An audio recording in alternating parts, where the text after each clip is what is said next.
Happy Monday, everybody. Welcome to this week's episode of the Stick Bow Chronicles, brought to you by Black Widow Bows. I'm Rob Patuto, and I'm flying solo today because grouchy young Blake is having to work. But anyways, yeah, hunting season is, deer season is just about in full swing. And the days are getting shorter, and got some people that were hitting me up to do some more Facebook Live stuff. It's about that time of year. Changing seasons.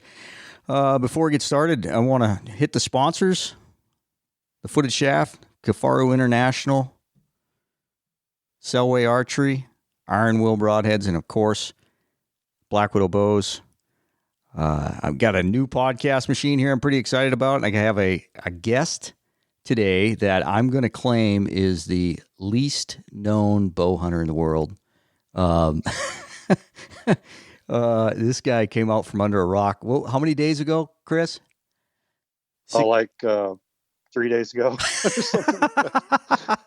I got Chris Dunn on the line, and Chris is from Arizona. No relation to Dennis Dunn. And when did you discover podcasts? I discovered podcasts like 5 or 6 weeks ago, max. Since then, I've listened to about 1,000 of them. Thanks to you getting me addicted to this. So you're down in Arizona. How long have you been flinging sticks? I'm 58 years old. I probably got my first bow when I was about 7 or something like that. My cousin Mike gave it to me. It's an old hickory longbow that probably came from, I don't know, 1950s or something. I still have it, and I flung arrows around the yard with that, but I didn't really start bow hunting until 1988. Kind of the same deal. I had some friends that I met that were into bow hunting, and I borrowed a bow and borrowed some arrows, and got started in 1988. It's funny because you had posted, you're a little bit on Instagram a little bit there, and you posted a picture, and then I think somehow you got it sent into the I Hunt Close Trad Kill 2020, and we started messaging back and forth from there.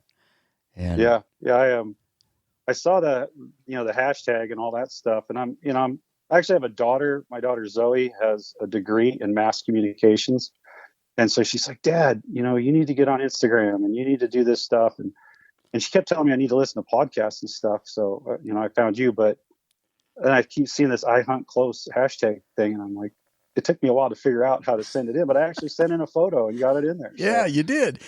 We started talking back and forth, and you're like, I didn't realize there was this many stick bow guys in the world. This is just like you had just come out from under a rock there. No, absolutely. I mean, I live in Arizona where tags are hard to come by the drawing. Everybody shoots compound bows because, you don't want to waste that elk tag you took 10 years to draw. And so, nobody is interested in limiting their range. And so I've been shooting a stick bow since way back when, and I'm like the only guy I know, certainly locally. I know a couple other guys in Arizona. So I was just living in a vacuum of knowledge. And then this podcast thing came out. I'm like, holy smokes, like this is a thing, Oh, it was funny. And so the first time we talked about it, it was actually 2.5 hours on the phone. And I got pretty excited. My wife came in, she goes, I've never heard you that excited in years talking to somebody on the phone. It was like Tom Hanks with Wilson, the volleyball man. You like found somebody to talk to. Well, imagine living on a desert island, for 30 years, and then all of a sudden you find another human to talk to. I mean, that's kind of the way I feel. I feel like it's going into this podcast age and all this stuff is like Ishi walking out of the forest into into civilization. I'm the Ishi of Arizona. That's a pretty good title. So here's a hidden gem that came out of the I Hunt Close Trad Kill 2020, and I almost posted a bunch of pictures this morning on Facebook.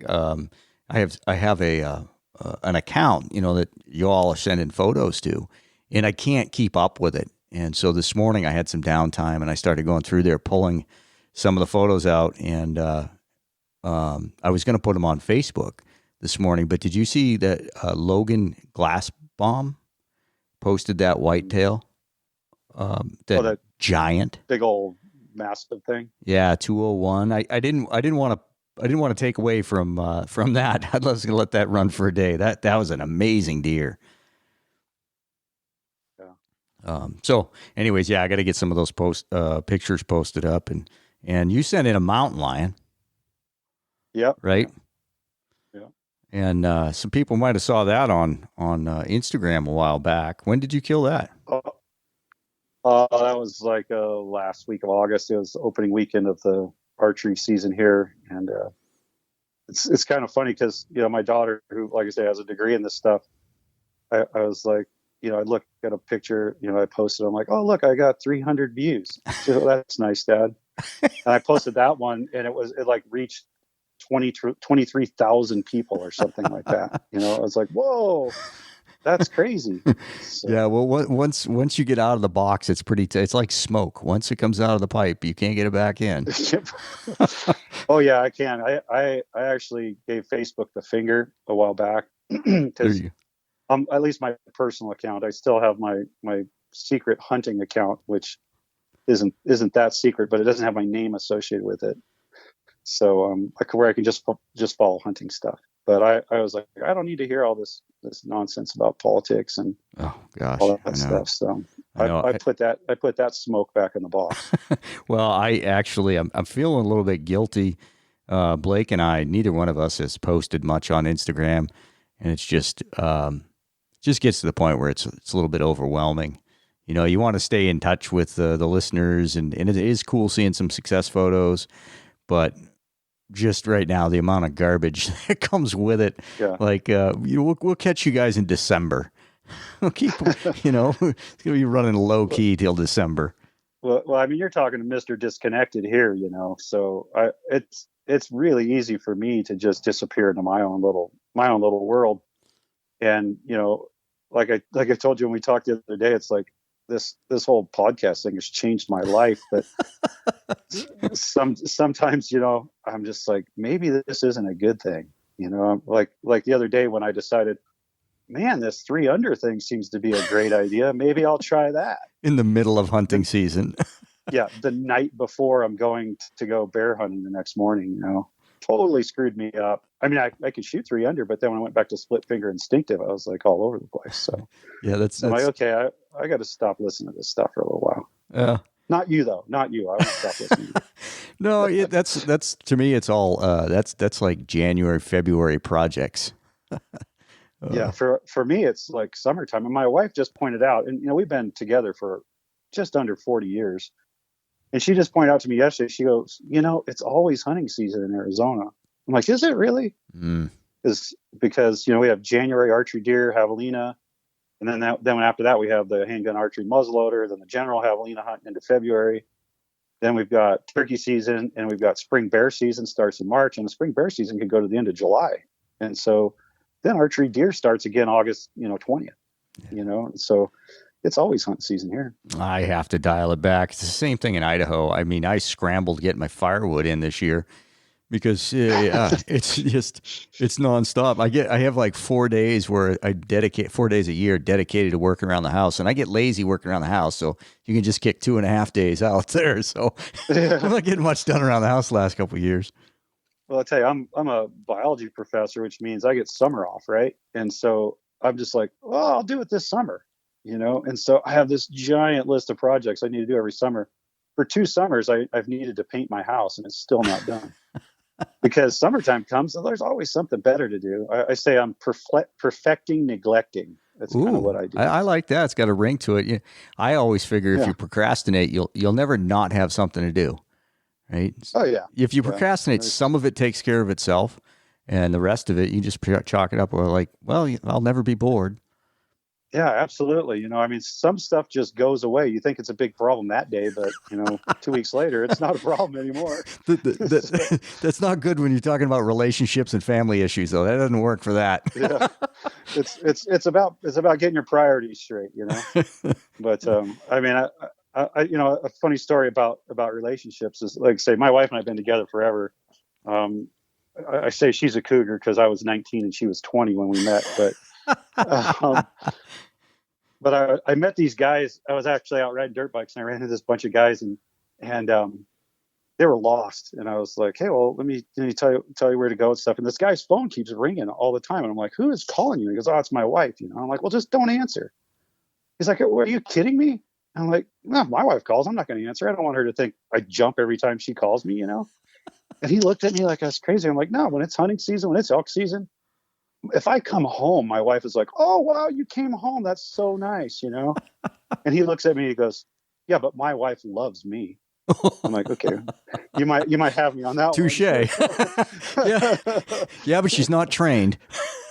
Yeah. Oh, my wife is super well trained. She is. I tell younger guys. Be careful. Is she going to listen to this podcast? Be careful. I doubt it. She's even less tech savvy than I am. But I tell the younger guys, look, guys, I'm just going to tell you how it is. Set the bar low. Mm-hmm.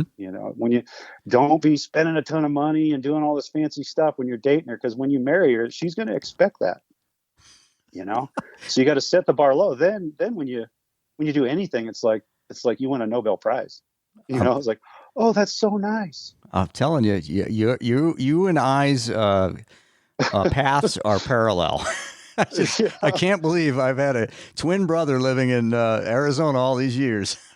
Yeah, it's crazy some of the things we have in common. When I was working construction, pretty good ways. When I was working construction, I used to I tell all the guys, especially the younger guys, hey, if you need to train them, come to me.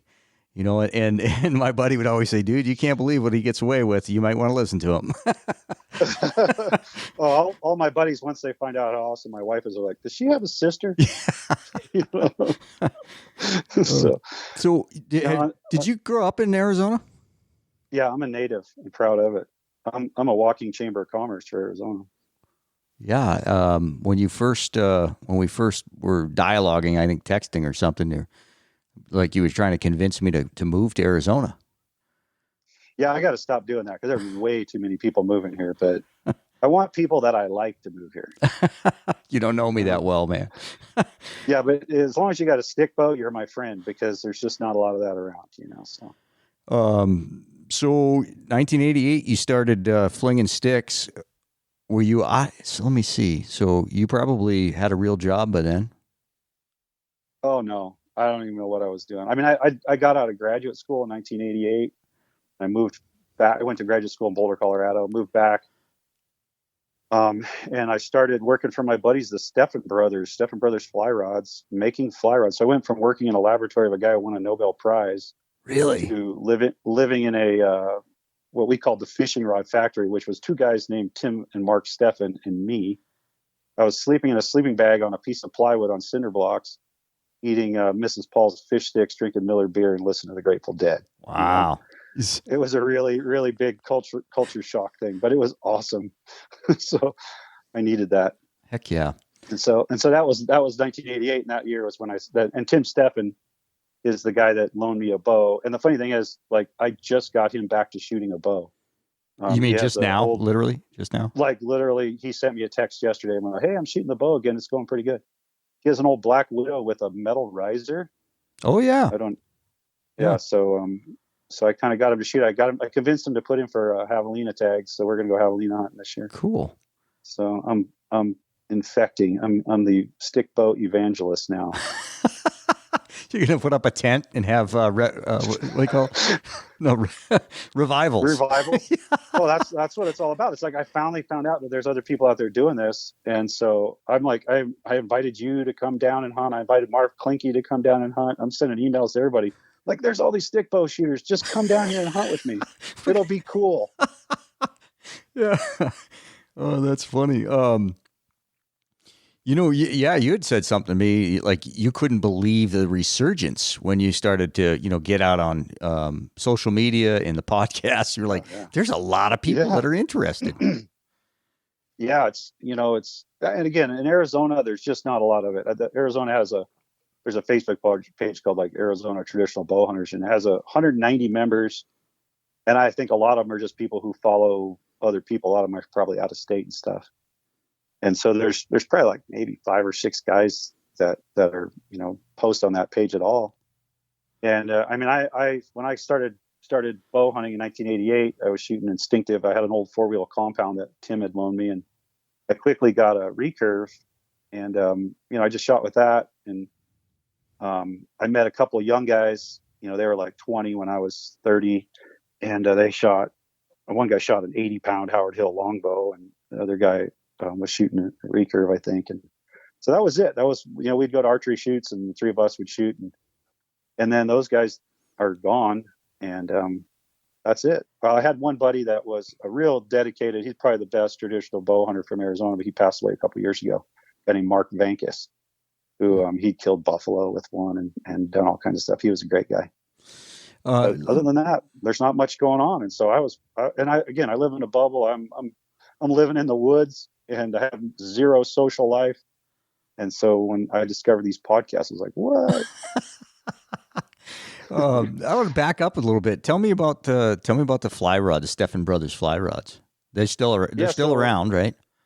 Oh yeah, Mark and Tim Stefan, and they're originally from Southern California. But I met Tim in college. We had lived in the same dorm, and we were rock climbing buddies. And he was, his brother Mark, his older brother, was making graphite fly rods back in the 70s, I guess, because I met Tim in like 1981. And so Tim stayed. Mark moved out here. They live down the street from each other. Tim now retired as a firefighter. He was a fire captain. But Mark and his wife Barb kind of run the factory, and Tim is there, and they make their fly rods. They they make their own blanks, have custom made mandrels. Do everything is handmade by some guy named Stefan. I was the first employee that wasn't a Stefan brother, and they actually have gone to fiberglass rods. Like, I guess there's a real interest in fiberglass fly rods now, and so they do a lot of that. They're really hard to find on the internet or anything, because they have such a great following that they don't advertise at all. I mean, I know nothing about the materials. I grew up fly fishing, but I don't, not to the extent like knowing materials. But isn't fiberglass a step backwards? I mean, well, fiberglass was, went from bamboo to fiberglass, back, I don't know, in the 50s or something like that. And then the graphite came out, and everybody was making graphite fly rods, and that graphite has its advantages, just like everything else. But it seems like, just like traditional archery, there's kind of a rebirth of fiberglass fly rods, and they have different characteristics. They're a little bit slower action, and I think a lot of people have really come around to liking those. And so Stefan's are almost exclusively making fiberglass fly rods. I'll be dang. It's just like one of these custom Boyers. They're 100% handmade. It's really cool. Yeah, and you said that they were shipping a lot. What, in Japan? There's a lot of them in Japan or something. Yeah, there used to be a guy that was kind of like the Michael Jordan of fly fishing in Japan that loved their rods, and then Steve Abel, who's kind of famous for his Abel reels. He caught the world record fly rod shark on one of their rods. I didn't know that was a thing, but yeah, they were. It's a real niche thing. And then one more thing, you mentioned they build what'd you say, a 9-foot 2-weight or something like that? No, it was 11-foot 2-weight. Some guys in the Great Lakes area, called them up and said, "Hey, you guys make, custom rods?" Like, yeah. Can you make an 11-foot 2-weight? And Mark's a genius. He's like, "Oh yeah, I can do that." And so he was selling these 11-foot 2-weights. He's like, "I don't even really know what they're doing with them. They're catching anchovies or something." Oh man. But yeah, I mean, he can make anything. They also make really great backpacking rods, because they have the multi-piece thing totally dialed. They make the best backpacking rods. And so I've got a whole pile of them, because of course when I was working at the Fisher Rod Factory, all the crooked ones I'd make up for myself. So I've got a pile of rods. So when I looked up your page on Instagram, and even your email, it's Close Range Hunter. So tell me why you picked the name Close Range Hunter. Yeah, well, so because everybody else is a long range hunter in Arizona, and so it's funny, because I'm not the best hunter in Arizona. I'm not the best bow hunter in Arizona, but I'm a really good hunter. I know what I'm doing. I can get close to animals. And that's the fun of hunting. To me, it's being out there in nature, experiencing these things, at close range with wildlife and all that kind of stuff. And so I got on Facebook and Instagram, and I'd see, the Arizona hunting Facebook pages like, oh yeah, so my daughter on her youth hunt made an awesome shot at 687 yards on a cow elk. And okay, first off, I'm thinking, man, that's one heck of a daughter you got there. But you know, but then you see more and more and more of that, where all these people that are coming into hunting now, the adult onset hunters, I understand is the term for that. That's how they're learning about hunting on Facebook and Instagram and YouTube and stuff. And so they think it's all about the gear, and shooting a mile and it's amazing that people can do that now. That they have amazing rifles and amazing rangefinders and amazing bows and rangefinders and all that kind of stuff. So that's all cool and whatnot. But I honestly, and I'm not trying to be an old crusty, I'm not that old, but I feel like I really felt like people were missing a lot about hunting. And so just to be a contrarian, I'm like, well, I'm just going to be the close range hunter. And I hunt with all weapons, but stick bow is my favorite thing. Longbow is my favorite thing by far. But it doesn't matter if I'm hunting a rifle or muzzleloader or whatever. I still like to get close, And so I think that we don't have enough people out there, kind of role models, demonstrating that you actually can get closer. I always used to tell guys, because bear hunting in Arizona is sit on the rim of a giant canyon and shoot 800 yards at a bear down the bottom of the canyon. I tell them, like, dude, you can shoot that far, but you don't know if you wounded it or you killed it or it got away. You're going to have to go down there, hike down there anyway. Why don't you just hike down there and make sure you kill it in the first place, And so I just kind of wanted to be a contrarian and just say, and I like to post pictures of stuff and tell little stories about killing stuff real close. Yeah, I know where you're coming from, but I think that is changing. I think that was, it's my perception, I should say, that it seemed like long range, was bigger 3 or 4 years ago. It seems to me like I know some high profile people that make videos and have made videos for several years, and I was disgusted. I mean, they're going to Alaska and they're shooting, 900 yards at moose and caribou and stuff. And they're killing them. I mean, these guys are good shots, but it's like, why? Yeah. And you look at them today, and they've dialed it back, and I think that's changing. I don't know that there's some really good influences for what you call the adult onset hunters. Not, I don't even understand that term, to be honest with you, but not, probably not people that I would jive with, a little bit more hippie, but there's definitely some good influences out there. So I don't think it's all bad. Yeah. And I'm not saying it's even bad, because people can shoot like that now and stuff. But what I saw was a lot of these younger guys or ladies or people that are getting into hunting when they're in their late 30s or whatever, they're already their source of information isn't traditional bow hunter magazine. It's not having a mentor, uncle or dad or somebody that's helping you out. It's the internet. And so when they see all these people posting pictures of the elk they shot at 900 yards and stuff, they think that's just normal. It's not. And I'm not criticizing, because a lot of those guys really can shoot. They can shoot better than me, but they think that's normal.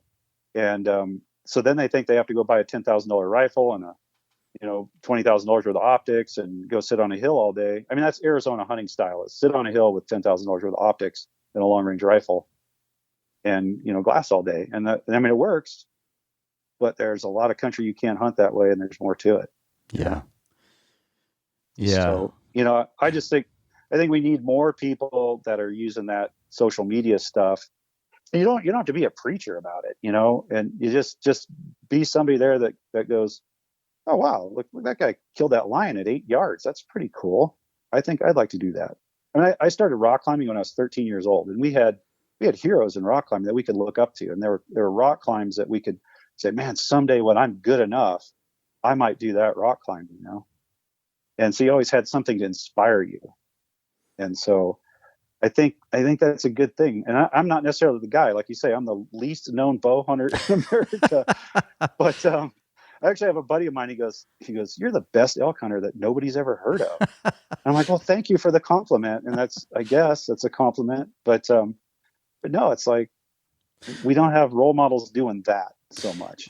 You know, we if you listen to the podcast, you've heard Aaron and Aaron Snyder on here.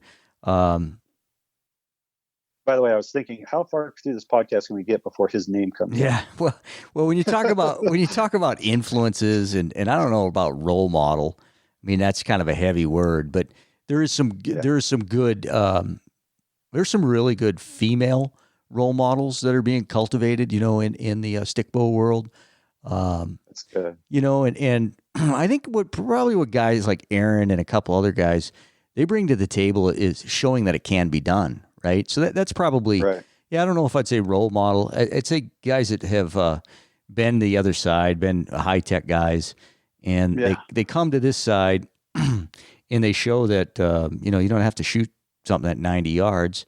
You can get close and then portraying how exciting and how cool it is to get 8 yards, 9 yards from a mountain lion, you know, or stuff like that. And just show that it can be done. Yeah, I mean, totally bridging the gap, both in terms of the technology and the age groups, because obviously traditional archery is dominated by older guys.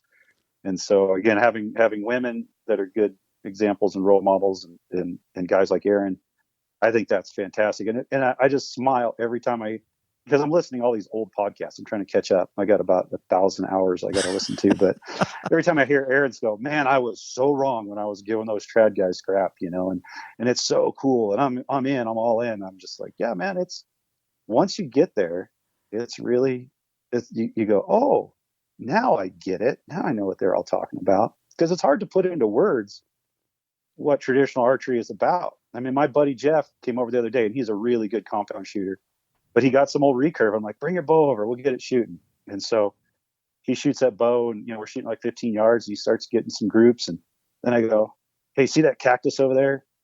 I give him a blunt. I go, shoot that thing. Shoot that little prickly pear pad on that thing. And so he shoots and he barely missed it. And he looks at me and goes, man, if that was an animal, I don't care what it is, that would be dead. And he just had this smile on his face. I'm like, yeah, now you know you can do it, right? It was like a 30-yard shot. But he just dialed in on it and shot it. And I'm like, you see how cool it is? And he kind of looks at me with a little sheepish grin. He goes, this is kind of fun. Like, Yeah. First one's always free, buddy. Yeah. Yeah. And I don't want to beat a dead horse because I want to talk about some of the animals you've punched tags on.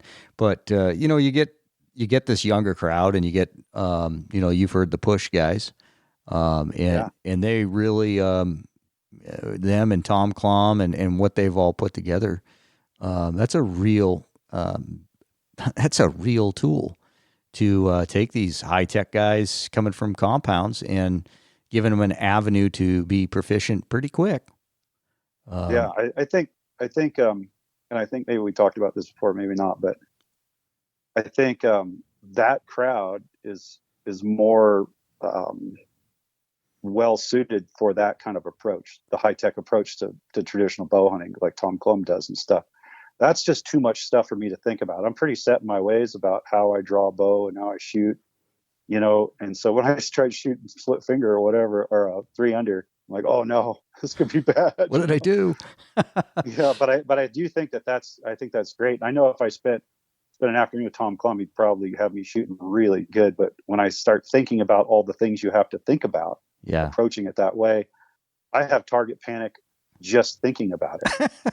Sitting here in this chair, I'm plucking. I'm like, oh man, I'm never going to get a shot off. Well, and then I think to round this portion of the discussion out is then you factor in, I think 4 years ago or something, where you had those younger guys coming in. They were more interested in the technical angle of shooting than say you and I were, and they got pushback. There was a lot of pushback from some old crusties. I heard about that. Yeah, and that after the fact. I want to know who those old crusties are. Don't tell me now. No, I wouldn't. Make a I thing, wouldn't. It's water under the bridge, but I think it's worth noting. That's historically how it went, and it came out that, hey, that you had your time. You guys did. Myself included. You guys promoted how you thought you could promote. 15 years ago. It's different now. These people are different. The tools we have are different, and it's awesome. Just had to maybe expand your horizons as an old crusty and go, yeah, you know what? Maybe there is another way. It's Yeah. I think it's turned out awesome, I guess. Yeah, I'm one of these guys. I have way too many hobbies, and bow hunting is one of those things that's never going away for me. I mean, I've always been a hunter and stuff, but I've I've been able. I'm old enough now, and I started early enough on a lot of these things: rock climbing, mountain bike riding. We invented BMX bikes in our generation, and that kind of stuff. To have seen the changes come, right? Have seen, we got to see. I got to see ATVs come on the scene, and hunting, and saw what that did, and so I'm an old timer in that respect. But I want to just tell anybody who's younger, listen to this: grab a hold of this thing and ride the wave, because you're living in the golden age of traditional archery. I mean, the early days, there were the role models like Fred Bear and people like that, and then there's kind of, I guess, the second generation, the traditional bow hunter guys, Monty Browning and that bunch, Marv and Plinky and whatnot. Now there's so many bow companies out there and so much information. It's awesome. Ride that wave. You're so lucky to be getting in traditional bow hunting at this point. Oh, that's well put. That's well put. Now, I'm going to bounce all around here. Tell us a little bit about your mountain biking life, because I never heard of a mountain biking team ever. Yeah, so I started. I mean, like I said, I was riding BMX bikes before there were BMX bikes. We were taking Stingrays and carrying them up the mountains and riding around the mountains and stuff like that. But I got too big. I'm 6'4". I got too big for riding BMX bikes way a long time ago. I can still ride big wheels. but in 1982, I bought my first mountain bike. I'm like, oh man, this is cool, a mountain bike, And so I started mountain bike racing when I lived in Boulder, Colorado, and some younger guys have probably heard of a motocross racer named Eli Tomac, who's won multiple motocross championships. Well, I raced mountain bikes with his dad, John Tomac. Now, John was way better than me, but I was in races with John Tomac on the same course back in the 80s. And then, I did other stuff. I've always been a rock climber and whatnot, but sometime when my oldest daughter, Zoe, was like 10 years old, she really wanted to get into bike racing. And so she started riding bikes. And so then eventually she goes, I want to race bikes. I'm like, well, okay. So I started racing mountain bikes again in like 2011. And then there's a national, well, I don't even know what they call it anymore, National Interscholastic Cycling League, or there's a thing called NICA, which is a high school mountain bike racing league that's nationwide. Not every state has it. And every state has their local mountain bike racing scene, but the high school scene came on. And so we were the first team on board. And we live in a little tiny town where nobody rides mountain bikes but my family. Right. And so my wife and I started this team so our daughters could race on this team. Our daughters were actually pretty good mountain bikers. My oldest daughter won a world championship in 24-hour mountain bike racing. My youngest daughter won multiple state championships in mountain bike racing. And so we started this team, and we would take these kids that didn't have mountain bikes and got them to ride. And I'm so proud that our little small town team with kids that didn't know how to ride bikes, practically, because you can't ride bikes around here because you get flats all the time. There's always stickers and cactus and stuff. Oh, right. we never finished out of the top 10 in the state standings for Arizona. And the league has blown up from like 150 or 60 kids the first year in 2013 to this year. They canceled all the races, but they had like, I don't know, 1,500 kids. Wow. I mean, it's huge. And so that's feeding into mountain biking. We have a world champion in mountain biking that's from the U.S. And she started out as a high school racer. So it's a big deal. And so I was racing again, and my proudest racing achievement was, well, first off, I won the old slow guy state championship, the over 50 Cat 3. And then I did a 24-hour mountain bike race where you race solo for 24 hours. I'm pretty proud of that one because I finished in the top 20 and I was over 50 when I did it. So Wow. that I'll brag about that one because that's status for us over 50 old slow guys. Well, I thought it was kind of funny because you're like, yeah, you should come to Arizona, man. We can go bow hunt some wilderness and we can backcountry stuff. And then you tell me you're 6'4" and you race mountain bikes. I'm like, I don't think so, buddy. Yeah. No, I got some long legs. I can walk pretty good. Yeah, and I honestly, that's probably my biggest downfall as a hunter is I like to cover ground. I mean, last year I had an elk tag in one of these limited opportunity units, and it was bad. It was very dry, not really a lot of rutting going on, and I hunted 19 days out of 21 days, 9 full days, 10 half days, and by GPS I hiked 150 miles. So I was just tracking elk, trying to find these bulls. I killed one on the last day, but I like hiking, but a lot of people don't. Yeah. So. Well, it's getting more popular. Yeah. Well, that's the other thing. I discovered that backpack hunting is a thing. Like I just backpacked because that's how I got to where I needed to go hunting. Yeah. But now it's a sport all on its own. That was a shock. Yeah. 15 years ago, I dabbled. We dabbled in backpack hunting 20 years ago, but I have no desire to go 5 miles in or 6 miles in and kill an elk 2 miles back from there. I mean, people don't realize we're not talking walking down the street.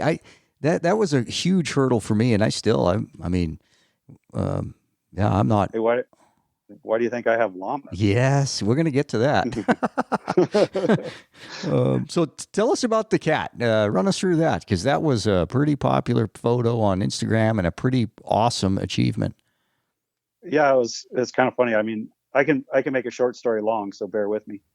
I remember I'm a professor, so I get paid to talk. But this year I was like, all right, I'm getting serious about bow hunting, because for the last number of years I was coaching the mountain bike team in the fall.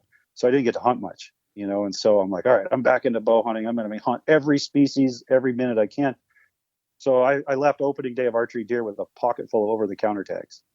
Archery bear, or bear, any bear is just over-the-counter. Archery deer, archery turkey, mountain lion. I even had an archery or over-the-counter or elk tag, but not in the area I was hunting. So I got this pile of tags. I'm like, arrows will be flung. I had a really awesome tree stand spot on a spring. It's super dry. I'm like, I can kill a deer, a bear, a turkey, a lion. Anything that walks in here is getting skewered, So I told my wife before I left, I was hunting in a wilderness area, packed in this tree stand and stuff. And told my wife, I go, it hasn't rained all summer long. We have a monsoon that we get like half of our annual precipitation during the monsoon in summertime. It hasn't rained all summer. I go, you realize that I've got all these plans that said it's spring. That means it's going to rain. So opening day, I'm sitting there in my tree stand, and like 5 bears come in, but they all come in where I can't get a shot at them. So I move the tree stand. It's like 95 degrees. I move the tree stand right on top of the spring. Like anything comes in is getting it. Then it rains an inch and a half. It rains for 4 hours straight. I'm sitting in the tree just hoping I get struck by lightning to put me out of my misery, So I finally stopped raining enough. I hike out. I'm slipping and sliding in the mud. I twist my knee. I kind of tore my meniscus or something. It's popping. You could hear me from 30 yards away coming up the trail, So the next day I hike back down there, sit there, and one bear comes in. It was a sow, and I didn't want to shoot it. And I'm 10 yards from the spring. I'm like, it was like, even I can't miss that shot. But so I realized I can't be hiking down in this canyon again. So I sent my buddy down there, and I'm like looking for something to do on Sunday, the last day of the weekend of the season. And I call this other buddy of mine who's a good archery mule deer hunter, Josh Schmidt. And I'm not into hunting mule deer. We call them carp deer, us Coos deer snobs. But that'll raise some hackles. You want to say that again? What do you call them?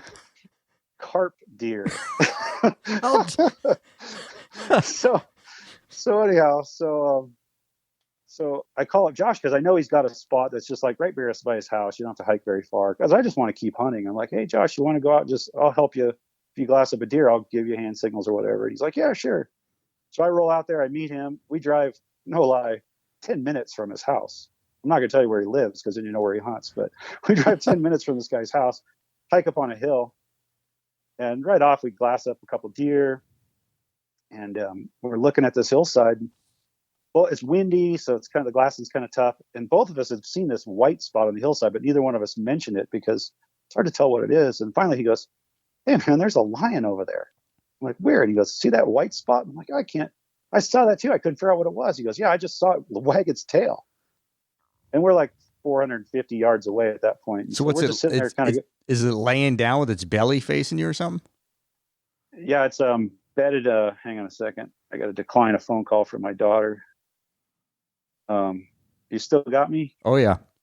Yeah. Okay. So anyhow, so it's just laying out there in the sun. The sun's setting, and we're like, "Okay, what do you want to do?" I'm like, "You want to go shoot it? Because I got a bad knee. I don't want to hike over there."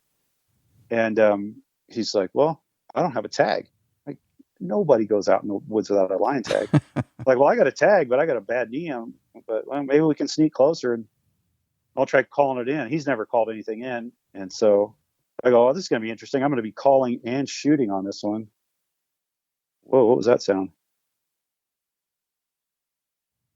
Oh man, I don't know what that was. That wasn't me. Huh. I kind of lost you here. I don't have your video, but you got my audio, so we're good. Yeah. But anyhow, so I go, "Okay, we can sneak down there and a little patch of trees." We're up on this big bluff. We got to go down like 400 vertical feet across this little valley, and then there's a patch of trees, and it's on another ridge. And so we get set up there, and he's sitting about 5 yards behind me, tucked into a juniper tree. I'm behind some thin kind of cat claw brush, and I go, "Well, now's the moment of truth. I don't know exactly what call I should use, but I'll just go with the fawn kind of lost his mommy, maybe stuck in a fence kind of call." He's kind of wah wah. It's very specific. Wah. Yeah, and so anyhow, he's got his compound bow, and he's got an arrow on the string. I'm like, "Dude, if that thing jumps me, don't shoot me with your bow." I said, "Just get your pocket knife out, and if it jumps on me, just jump on it, stab in the neck or something, And he's like, "Okay, man, we'll do it." And I know I can count on this guy. He's a good outdoorsman and stuff. If that lion jumps me, he's going to save my life. So I start calling. He's watching with his binos, and all of a sudden he goes, "Hey, here he comes," And we're like 150 yards away. I can't see it because I'm kind of hiding behind this brush. I'm like, "Okay, is he coming fast?" He's like, "Oh, he's kind of coming, Then he disappears. The lion disappears into this wash that's real thick, and then he pops out. And at that point, he's like 80 yards away, and he goes, "Oh, here he comes. It's right out in front of us." So I'm trying to look through this catclaw brush, and then finally I see the lion. About the same time the lion sees me. He kind of sees me moving around the brush. He's about 60 yards away, and he sees the movement in the brush, and he just starts running at me, just galloping. And so I'm like, the first thought that goes through my mind is, "Oh, this is going to be good. I'm going to get a shot." and so I'm still blowing on the call, but I kind of got my bow in one hand, and I go, "Okay, I'll put the call down." And the lion stops just on the other side of the brush. He's looking through the brush at me, and then he starts coming around the brush, but I can't shoot, until I get a clear shot. Because I've actually had that experience before, shooting at a lion stalking me through the brush, and my arrows are deflecting through the brush, So, You shot at lions stalking you? yeah, I had a lion stalk me, and it was going to eat me. That's another story. But anyway, so I knew I can't shoot through this brush, even if it's, 8-10 yards away. So the lion kind of comes around the left side of the brush. I'm on my knees. So as soon as it clears the brush, I draw my bow super smooth and just shoot it right in the throat, head on. And the lion jumps in the air, 6 feet in the air, and takes off 90-degree angle to my right. And I look back at Josh, and his eyes are all big, and he's like, "Ooh." And he goes, "I can't believe how cool you were. You didn't even draw your bow till it was right on top of you." And I'm like, "I'm shooting a stick bow, man. It's not like I'm going to draw and hold or something. I had to wait till I had a clear shot." And then the next thing he says is, "Man, that could have escalated really quickly." But it was super cool. And it's one of those deals where I wasn't the least bit nervous. I was just like 100% focused on just making the shot. And I was just like, yeah, it was just a dead lion. Once it started running at me, I was like, "Oh, I'm going to get a shot. This is going to be good." And but I have to admit, after it was over, we're like fist bumping and jumping Oh, around, going, heck "That yeah. was so cool!" We're totally excited. So it was really awesome. You say you got it, you hit it right head on in the throat. What kind of broadhead and how far to go? I was shooting a Wenzel Woodsman 3-blade broadhead, Oh yeah. and it went. I mean, it went right in perfect, right through the throat. Came out by its right hip, so it was a complete pass through lengthwise, and it ran like 75 yards, and then did the service of dying in a cactus. So of course, now I've got cactus all in me as I'm trying to take pictures and do stuff like that. So That's cool. um, That's cool. so anyhow, it was pretty cool. So now it's almost dark. We're rushing, trying to take pictures, and we've got to hike this thing out of this canyon. I got a bad knee, but Josh is a big dude. He's like 200 plus pounds and 6 foot something and strong dude. And he goes, "You want me to carry that for you?" I'm like, "No, I think I can do it." So it wasn't a real big line. It's like a two-year-old Tom. And so we packed that other and got back, and good eating. Oh That yeah. line is good eating. So that's the second line I've shot. The other one was even closer. It was at 10 feet, but that was actually with a rifle. So Oh, I snuck up on that one, and the only weapon handy was I borrowed my dad's 300 Weatherby, and I snuck up on that line and shot it at 10 feet while it was eating a Coos deer buck. do you guys have an overabundance of lions and can you use dogs down there?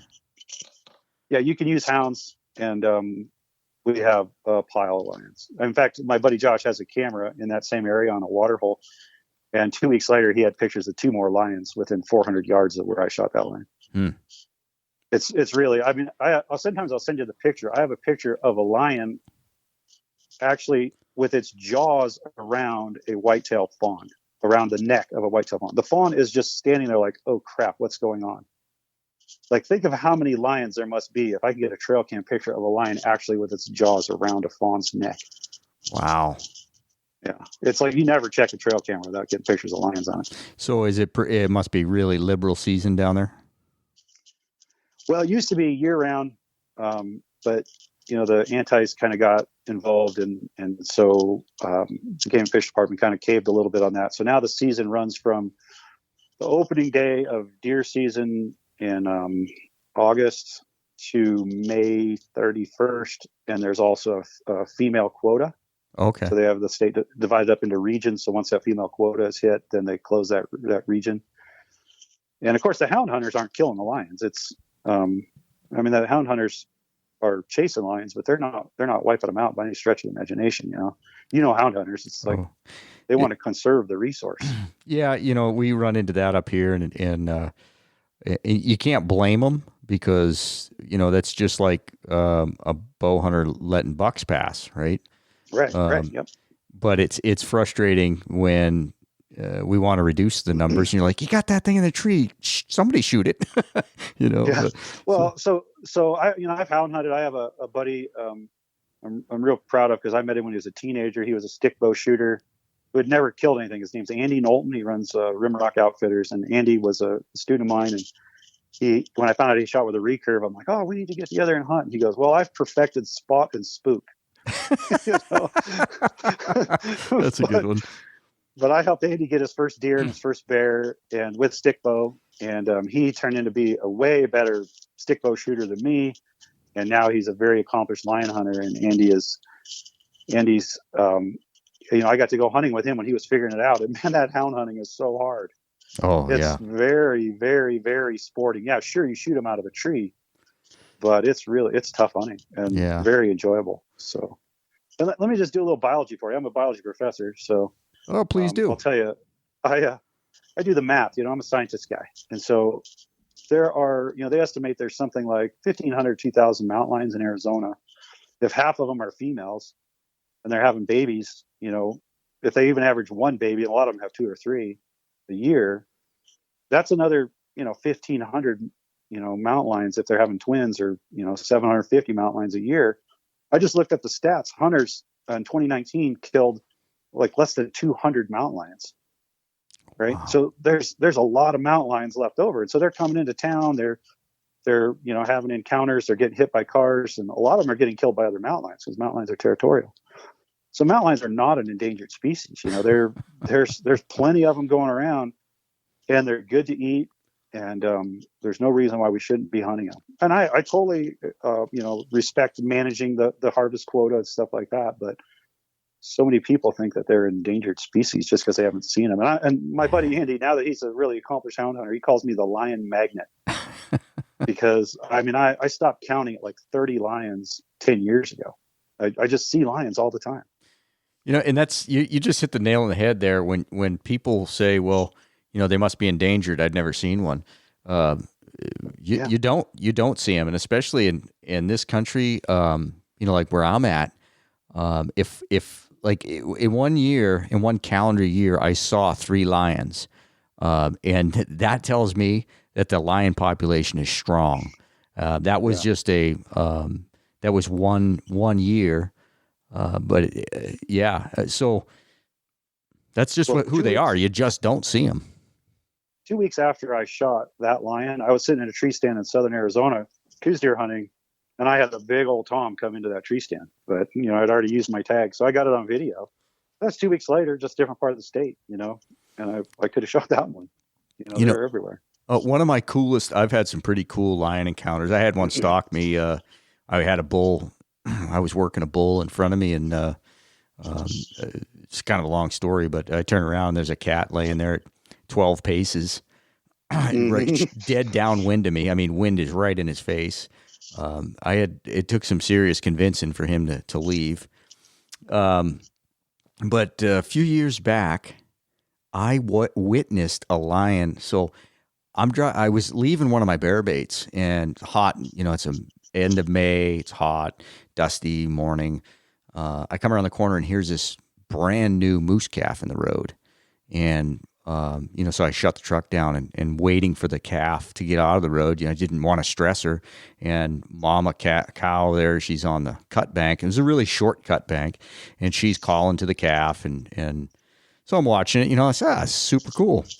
Well, it takes her 4 or 5 minutes to finally get off the road enough to where I feel comfortable. I'm going to start the truck. And I start the truck, and this lion had to be laying damn near at the fender of my pickup because it blows out of there as I start to roll forward and goes right into the brush, right where that calf should be. That calf should be within 10 feet of where I see that cat disappear. And instinctually, I jump out of the truck and start hollering, to chase the cat off. And then I thought, man, I want nothing to do with Mama Moose there. The moose is more dangerous than the lion. Yeah. So I'm not sure what happened there. I stuck around for about 5 minutes, never heard the cow, never heard the calf. And I went back in like 4 to 5 days later, couldn't find any evidence of anything, but that cat would have just packed that little bugger off. That lion was using your truck as a ground blind. Yeah, he very well could. That's a good point. But you could have knocked me over with a feather. When I started to roll that truck forward, and a freaking mountain lion jumped out from under my truck pretty near. Yeah, well, that lion that stalked me actually happened to me 2 years in a row during archery deer season. I had a really, I think I told you about that elk hunt where I scouted 30 days in a row in this wilderness area. I was in there, and I was sitting on a ridge. It was archery deer season, but I was scouting for elk, and I'm glassing, and I'm sitting on a little rock outcrop, maybe 10 feet tall, and I have my backpack sitting next to me. I bump my backpack, and it falls over. And then it sounded like it fell into the brush at the base of the little rock outcrop because I heard the brush moving. And I'm like, no, my pack's right there. I looked down there, and there had been a lion in the brush 10 feet below my feet. And the lion had, when the pack tipped over, the lion kind of spooked the lion, and it kind of ran down the hill, maybe 50, 75 yards. And it's looking at me, and I realize it's, I'm sitting down, I'm camouflaged. I got my little recurve bow there, and it starts like looking at me like it wants to eat me. And so I realize it's locked onto my eyes. It's looking at my eyes. So I kind of turn my head like I'm looking out of the corner of my eyes, and it starts stalking me. I turn back, and it stops. And I turn the other way, and it starts stalking me. And then it turn back, and it stops. And I'm watching this. I'm fascinated because it's absolutely silent. That's the scariest thing. This thing is walking on loose rocks. It's a really steep hill with like talus slope with loose rocks and sticks and stuff on it. And I'm watching, I'm like, I cannot hear its feet. And then it gets like 15 yards away from me and it starts doing that little shimmy thing that like a cat does before it pounces on a bird. Oh, when it starts coiling the hind legs up underneath it. Yeah. And that was when I finally, a little ding went off in my head. I'm like, oh, it's going to jump you, you know? So I fling an arrow at it and miss. I shot over it. And so it kind of circles around behind me in the brush. And that's when I'm trying to shoot arrows through the brush to try to get it. But after I shot 3 arrows and didn't hit it, I had one broadhead left. And I was like, all right, now this next, you're not getting another one until it's a clear shot. But it finally decided that whatever I was, it wasn't worth the trouble. So it walked off. Yep. So, it's funny. That was my first one. It's funny you say locked on because I'd seen several lions, just in the Frank Church. Back then, the Frank Church was full of lions. But this was in northern Idaho. So I'd seen plenty of lions. And when I turned around that day, I had that bull, he's like 15 yards in front of me, a good bull. I was trying to get a shot. And when he left, that's kind of weird. I turn around and look, and here's this thing laying 12 paces behind me. And I stood up, I was just in shock. Well, I stood up and hollered at it, threw my hands up, and that's what it did. It was kind of brought its hind legs underneath it, and I was like, "Holy smokes, this thing's serious!" Yeah. And the other thing was the eyes. The eyes were so deep, and again, I'd seen cats in trees. I'd been around cats. This thing was different, and I ended up, just had its head to shoot at, and I thought, man, I got to put it right down the snoot, and when I released the arrow, in hindsight, I ended up shooting twice at it. One just missed the left eye, and the other one spanked the side of the right eye. Well, in hindsight, that's why I was hitting where I was looking at. Right. You were locked. You're a predator too. You were locked onto the lion. The lion was locked onto you. Well, after that second arrow, when it actually spanked him, and he jumped in the air and swatted, and that's when the reflex was just amazing. And he looked at me now, and his eyes were completely different. I mean, it was done. He was unlocked, and his eyes were just completely different. Yeah, it's funny how many things we have in common. I am not 6'4". I can tell you that. Well, we'll give you a pass on that one. But the second line that stalked me a year later, I was sitting in a ground blind, sitting on a water hole, trying to kill a coos deer. And I look into the brush. I see something in the brush, maybe 30, 40 yards away. And it was real low to the ground and kind of tan. I thought, oh, it must be a porcupine or something. And I turn away. And then the next time I look that direction, I've got a lion's face within spitting distance of me. You're I made a kidding ground me. blind just out of sticks and stuff. And so this lion has now stuck its head between these pine logs. And I'm sitting on the ground with my butt flat on the ground with my legs stretched out in front of me. And I could have kicked it in the chin. And I'm wearing, a camo head net, and the lion's looking at me and I'm looking at it. And our faces are 4 or 5 feet from each other. And we're both trying to figure out what's going on, And then it took a second or two. And I'm like, oh man, that's a lion. And so my reaction was, just yell at it, get out of here. And I kind of threw my hands at it and I yelled at it, and it kind of jumped. And there was a big ponderosa pine log laying on the ground there. The tree just fallen over, and it jumped up onto this tree. And so I come up, piling out the back of my ground blind, and I start chasing and going, get out of here, get out of here, get out of here. And the thing runs down to the end of the log, looks back at me like, are you crazy, dude? Like, and I realized I don't even have my bow, but I've been around a lot of lions. Me and my buddy Josh Epperson once snuck up on some lions, and I got video of Josh taking photographs with his camera from like 5 feet away from this lion underneath this tree, and the lion's hissing at him, and I'm taking video going, man, if that thing comes after you, it's going to get you, not me. So years ago, I had a buddy that he had dogs, and we were running a cat over in Priest Lake, and we treated this little female, and his daughter was with us. His daughter would have been about 10, and so we're some big boulders, and so the cat trees, but he's very low to the boulder. But on the other side, he's pretty high, right? He's a big boulder. I don't remember exactly how it laid out, but to get through there, you had to walk under the cat. And as you walked under the cat, it was very close. It was only like 6 feet above you. Yeah. And, That's a dangerous place to be. well, Dan goes through, his buddy goes through, and I'm looking at his daughter going, I'm not sure that's a good idea. And I said, hey, Yeah. to his daughter, I said, hey, why don't you and I just stay back here? And she looks at me and says, what are you, chicken? I'm like, hell no. Get out of the way. I'll walk up there. Yeah. It was funny. Well, it's one of the things, like I've been really fortunate to spend a lot of time in the woods, and that's the only reason why I've been able to take as many animals as I have and stuff, is because I just learned a lot about animal behavior and stuff. And so eventually you kind of learn when you look at an animal what it's thinking, what mode is its mind in. And so you can look at a bear and go, that bear's not aggressive, that lion is not locked on me. But man, when that lion locks onto you, you've been locked onto. Oh. And so you kind of get used to that, and that's really the secret to close range hunting, right? It's knowing animal behavior enough to know what you can get away with when you're getting into that close range.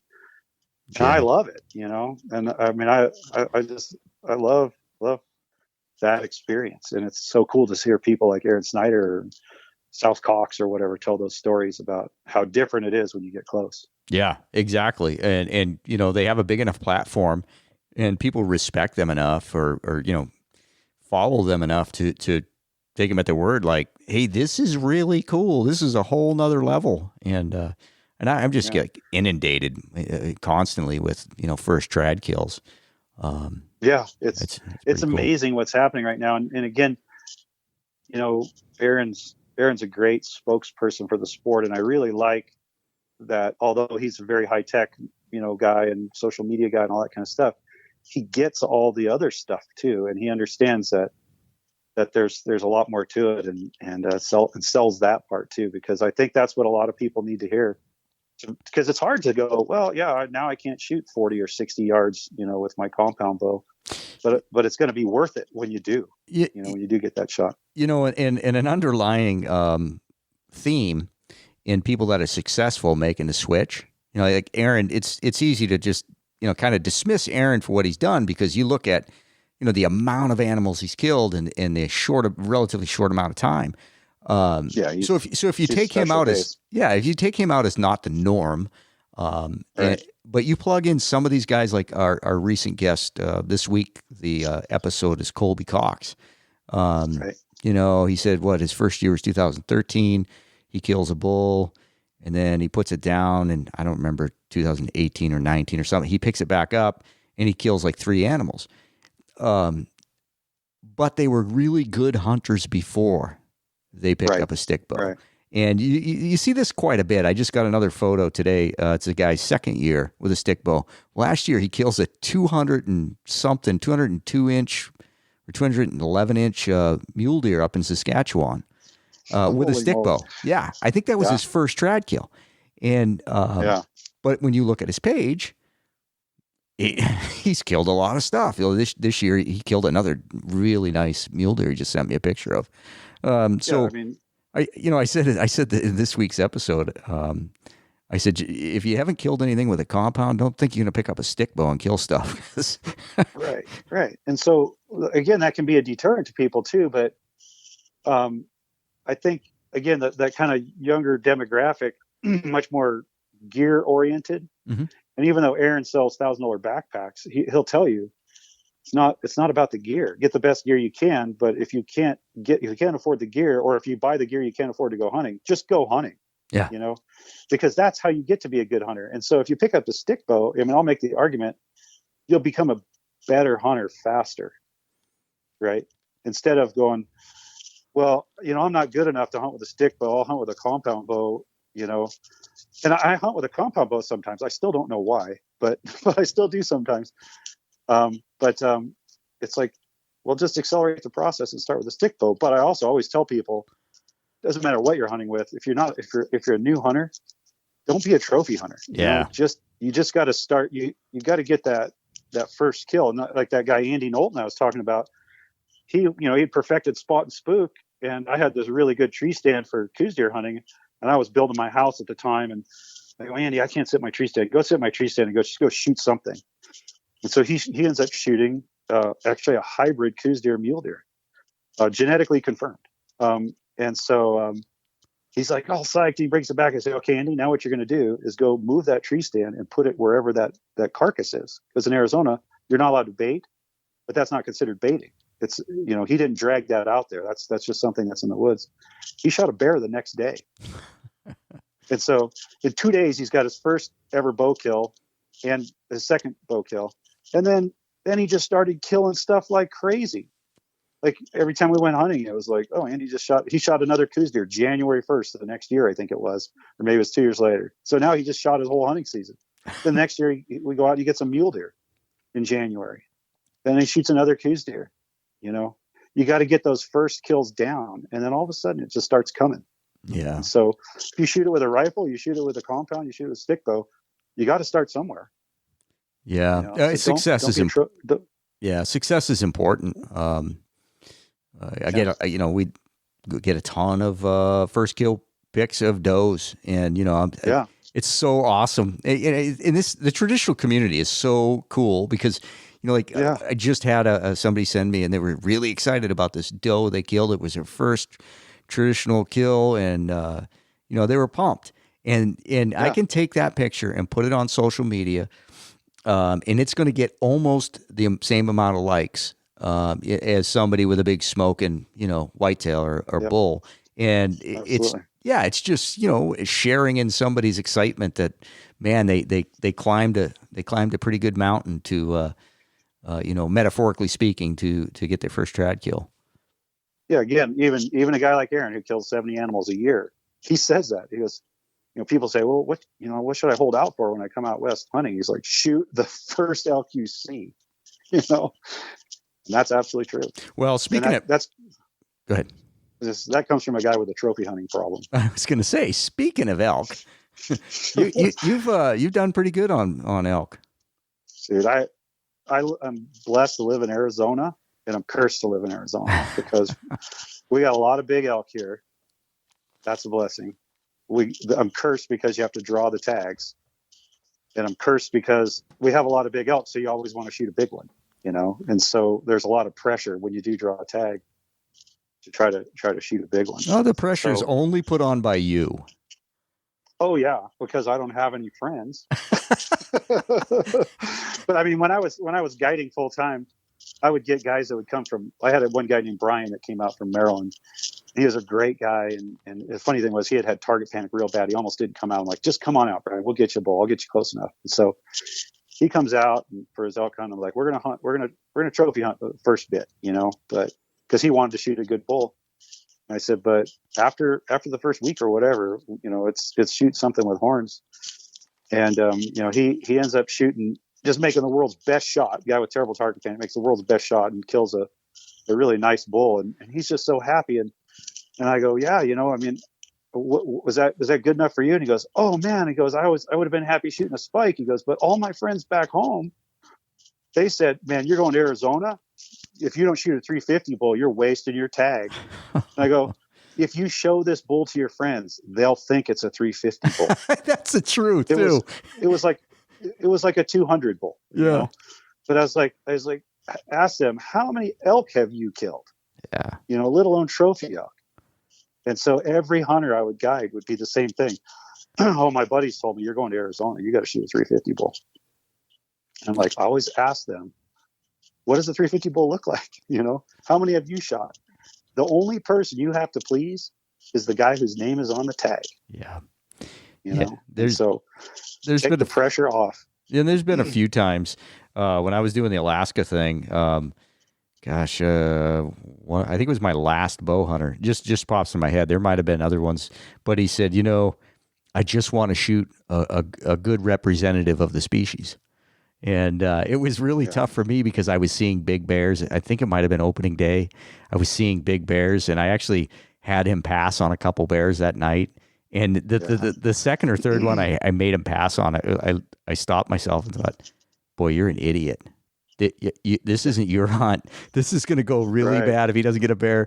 So I cut him loose, and he ends up killing a 8.7, 8.8 that night on the stand. So Yeah. it worked out. But it's so much fun to when you're guiding to have somebody that just it wants to enjoy it and doesn't have these huge expectations.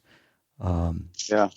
Well, and I think in Arizona, outfitting is a big business because of the trophy bulls and the trophy mule deer and all that stuff that we have. And so the guides and the outfitters put so much pressure on themselves to be always knocking down these giant bulls. And then that goes on to their clients. And it's kind of a bad thing. Yeah. It really kind of skews everybody's perspective and their motivations. And the saying around here now is like every time you see some outfitter photo with an elk in it, it looks like a Utah family Oh my photo. gosh. Oh, you're There's not kidding. 19 guys, in the photo because it's just an industry here. There's guys that just run trail cameras, their full-time job. They're just running trail cameras for these outfitters. You're saying that in the literal sense. Absolutely. I mean, there's just vehicles up on the strip where the big mule deer are. There's guys that they're just running trail cameras year round. They're just driving around checking trail cameras all the time. And I get it. You draw that strip tag and you want to pay an outfitter that's going to get you that dream buck and everything. But I just think and I'm not against trail cameras either. I just think it seems excessive. Well, for sure, it seems excessive, and I guess there are people that they're trophy hunters, and that's cool. But I think it works for some people. But if you get wrapped up in it because you think that's what you're supposed to do, I think people miss out on way too much cool stuff when they're running around the mountain, fretting over killing the biggest buck or the biggest bull, or the biggest bear. Man, just slowing down and enjoying the whole process. Yeah. Well, the first archery elk tag I ever drew was 1991, and I'd killed elk before the rifle, but I was like, all right, I knew a lot about elk and I knew what a big elk was. And so I found this bull. He was a giant bull. And I hunted that bull 14 days that season. And I got one shot opportunity and I missed and I was crushed. I put all my eggs in that basket. I mean, this was like a 390 class bull. Oh my gosh. This is 1991, So the next year I drew another tag and I was like, I am shooting the first bull I see. So that year I shot a raghorn opening morning. Sun hasn't come over the horizon yet, So I'm like, all right, I got that taken care of. And then I was like, dang it, why'd you do that? Now I've got 2 more weeks where I was planning on elk hunting and now I'm not elk hunting, So it kind of goes both ways. Yeah. Yeah. But I kind of have the philosophy now when I draw a tag, it kind of depends on what my freezer looks like too. Yeah. Like I'm going to trophy hunt first weekend, and because of my teaching job, I can't take time off, so I hunt the weekends and then I hunt after work or whatever. But by the second weekend or the last weekend, if I got a 3-week hunt, it's like time to put some meat in the freezer, So, there's been a lot of not any elk tags, but I don't eat elk tags. I'm going to shoot something no matter what. But I only had one elk tag in the last 25 years I didn't fill. And I spent opening weekend in the emergency room. So, but yeah, it's like, I have a whole lot of tags, bear tags, goose deer tags, other stuff that I didn't fill just because I didn't need the meat. I'd rather keep hunting, What's a season look like when you draw that tag? When's the opener, or does it all vary between units? You hunting like right through the rut? Yeah. Archery elk here, the standard archery elk opener is like the second Friday in September. Our season's open on Fridays. And so this year it was September 11th.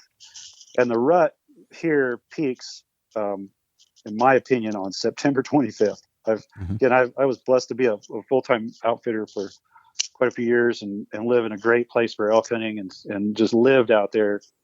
And if they're not bugling by September 25th, there's just no elk there. And so that seems to be when the big bulls finally come rolling out, if they haven't already come rolling out. No. So it dies off about the first week of October. It usually dies off a bit after that. So in those units that you're drawing, they're pretty apt to call in. I mean, they're not call shy because the pressure's low. Yes, and no. It's nothing like Colorado, where there's 8 billion people out there in the woods. But I'm a real conservative caller. I'd rather sneak up on an elk and I have no idea where I'm at. And so I'll bugle to get them to give themselves up. And I'm real aggressive, and I think you probably are too. It's like, as soon as I get them to bugle, I'm like, I need to cut that distance in half before I make another sound. And I just move in as fast as I can. And then you kind of figure out, if they don't bugle, I'll call again to see which direction they're going. And then I go, okay, he's going that way. I'm going to try to cut him off, and watch the wind and stuff. And so I'm moving really fast until I get pretty close. And then I try to not make a sound if I can. I'd rather have them just walk out just oblivious to what's going on. And last year I drew an elk tag and in a limited opportunity hunt that was pretty bad hunting. And I saw 5 bulls in 19 days of hunting, and I was 25 yards or less on 4 of them. Wow, that's pretty good. And so it's like, if you know when to move and when not to move, and when to call and when not to call, it ain't that hard. Elk hunting, I like to say, I'll probably piss off some guys, but I like to say, if it takes you, 5 guys with radios sitting on hilltops to kill an elk during archery season, you're not much of a hunter. It's like, they're asking for it. Well, I used to say, I won't say it anymore, because things have changed with the wolves up here. But when, the late 90s into the 2000s, it was easier to kill a bull than it was a mature whitetail for me. And I firmly believe that, Yeah. In my opinion, elk are the second easiest thing in Arizona to kill with a bow. What's the first? Javelina. That's taking a jump, man. The elk are going to be insulted you're putting them that close to the javelina. You can kill javelina with a large rock. But no, I mean, I don't mean actually killing them. I mean getting close enough to kill them with a bow, because elk are noisy. Yeah. They announce their presence. Now, if it's not the rut, and I think cow elk are harder to kill than bull elk. Yep. Right? I think you'd probably agree with that too. Yep. So if it's not the rut, that's a totally different game. Then they're acting more like whitetails. Yeah. But even in really terrible country. And I guess it just, I'm talking locally here. Maybe it's different, Ohio, Michigan, something where they have really great whitetail hunting. But for me, locally here, I swore up and down it was easier to kill an elk than it was a whitetail buck with a bow in the rut. So September to November. I would agree 100%. That's it's well, you got the rut to your advantage. These big noisy animals that tolerate noise and all that kind of stuff. That's the one thing, and I've heard other people say this in some of these podcasts. It's like, people don't realize how much you can get away with in terms of noise and stuff like that. 100%. You just said how much noise they'll tolerate. That's the truth. I mean, you could not walk through the woods being as noisy as I do, and have elk bugling at me. I don't know if you listen to this year's elk hunting episode, but it's the last year, same thing. I mean, walking through and trying to get in close, and the bull hears you and he's bugling at you. He thinks you're another elk, like a cow or a bull, and yeah, they. Well, how turkeys will sometimes gobble at a car door slam or something like that. I had an elk last year that he was up on this hill, and I'm moving in on him, and I know I'm making a lot of noise, but I'm just going to do a cow call every once in a while, just so he thinks it's a cow. Not because I'm trying to call him in, but just to cover all my noise I'm making. So I'm kind of cow calling every once in a while as I'm moving in, and I finally get to where the wind's good, and then I kind of set up, and then I do a couple cow calls in a row, and this bull comes walking down the hill, and he walks 10 yards. He's looking at me. I'm kneeling down with my bow sitting in front of me, and he's staring at me, and he bugles at me like, "Get up, do something, show yourself." I mean, it's crazy. So was it last two years ago or 3 years ago? I had a bull. My buddy was calling. I moved in on the bull. He comes. It's one of those things where the light bulb goes off in your head. I couldn't get him to come out of the draw he was in, and I couldn't move in on him any better. So I took a pretty good sized rock, maybe a little bit bigger than a softball, and I aimed for a log down there where I wanted him to be. and on my side. So I roll this rock down, purposely hit this log, and that bull comes out on a string to the log looking for that cow. And when I drew, he caught movement, and he turns and looks at me. He's about 25 yards away. He looks at me and then turns his whole body so he's head on, and he bugles at me. And it was like, hey, cow, talk to me. Come over here. I mean, just completely oblivious that, this 180-pound frame right here is no cow. Yeah, I mean, sometimes you're too quiet. If you make a cow call and you're totally silent, they're not buying it. You need to make a little bit of noise just to make them think it's real. Talk a little bit about your outfit. Now, are you still outfitting? Yeah, I mean, no and yes. I had an outfitting guiding business back in the 90s to the early 2000s, and I really enjoyed it and all that. But that was kind of when the outfitting became kind of a big cutthroat business in Arizona. And I kind of got out of it just because of basically people started thinking, oh, if you're an outfitter or a guide, you're probably cheating, And with that year that I spent 30 days scouting that one bull that I killed, I heard a guy that said, and this guy's another outfitter. He's still an outfitter in Arizona, except I think he just got busted for doing something illegal. But he was telling a friend of mine, he goes, well, that Chris Dunn guy, there's no way he killed that giant bull in that area. I know he was cheating. He was doing something. And I want to just rip that guy's head off. This guy told me about it. I said, I don't even know this guy, and he doesn't know me. And turns out he's out there cheating, And so then I talked with my friends from Game and Fish and stuff like that. And they're like, yeah, well, we kind of know that all those outfitters are out there cheating. I'm like, no, man, I'm the most law-abiding guy you ever met. I know the laws better than the Game and Fish guys do. And I was really insulted by that. I was really offended by that. And I kind of felt dirty. I was like, man, I don't want to be that guy, that everybody goes, oh, he's an outfitter. He's probably cheating. Yeah. And so I kind of got out of it. And it came at a good time. I just had my first daughter, another one on the way. And I had a buddy that ran the science and math department at the college. He's been begging me for years to come work for him. And I'm like, maybe I should go get a real job. So that's what I've been doing since 2000 is teaching biology at the college. And now that my daughters are gone, and I got Bo Beatty up there, Wilderness Ridge Trail llamas, and he and I kind of got to be buddies over the llamas. And he's like, he really wants to be guiding in Arizona in the wintertime because his llamas are just parked up there in Idaho in the wintertime. He's like, you got to get your guide's license, your outfitter permit again, and start guiding again. I'm like, oh, I got a real job, And so I got my guide's license and my Forest Service permits again, and I have a little website, and I've got a couple clients already, people that want me to guide them. I got a lady that wants to go archery bear hunting, which I'm pretty psyched about, because she just killed a Roosevelt elk on nice. a DIY hunt. So she's probably a pretty good bow hunter.